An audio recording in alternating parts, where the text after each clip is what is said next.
Madame Cordobar, Madame la maire du 10e arrondissement pour le groupe Paris en commun. Merci Madame la maire. Je voudrais peut-être d'abord faire une petite remarque d'ambiance.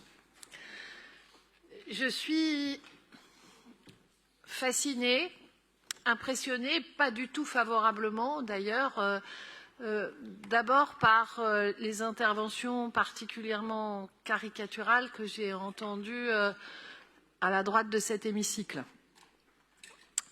D'autres intervenants l'ont dit, il faut faire plus, mais moins. Mais chaque fois qu'on a une occasion de faire quelque chose, on vote contre, en expliquant pendant des semaines et des semaines pourquoi il faut faire plus lentement. Et puis ensuite, on regarde le bilan et on dit qu'on n'a pas fait assez vite et pas assez bien.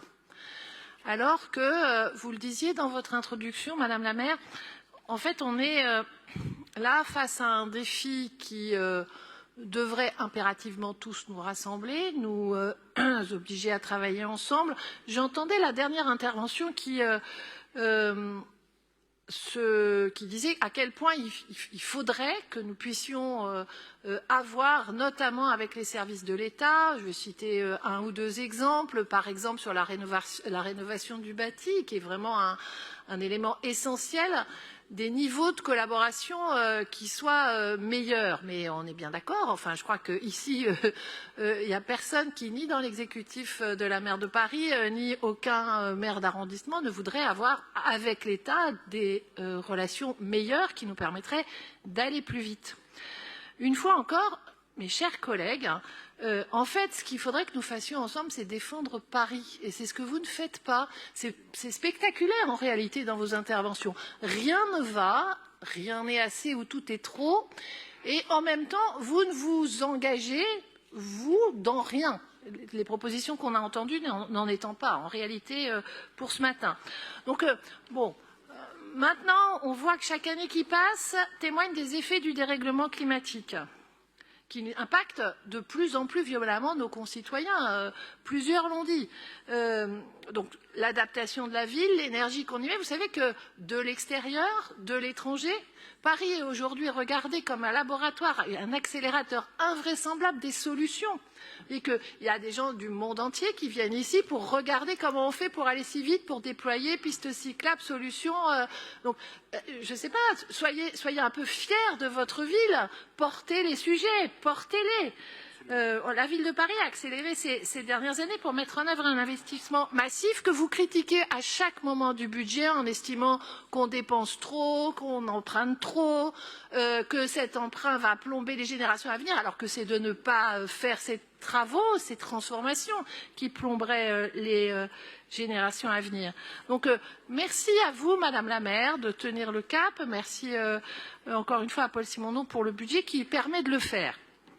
Merci à Dan Lerck pour ce travail exceptionnel qui témoigne de notre ambition. Je vais parler juste un instant du 10e pour donner comme ça quelques petites illustrations concrètes en territoire très dense, là où il n'y avait pratiquement aucune place que pour la voiture et où on réussit à poser des tas de choses différentes et en effet avec des grands défis d'aménager la ville.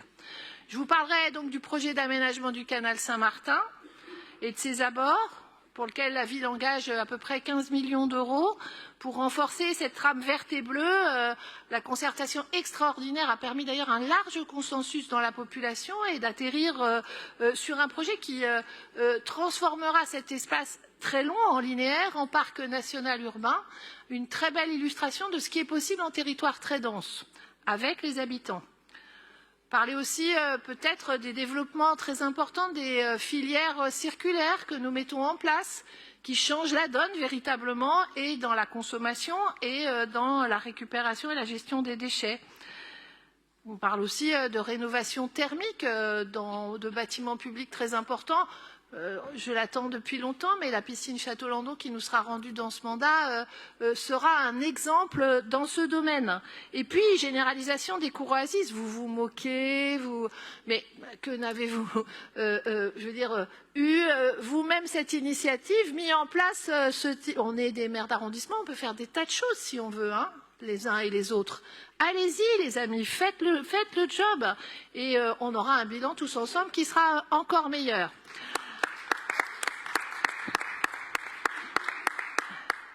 Dire encore que à la fois votre ironie sur les plantations d'arbres est parfaitement déplacée.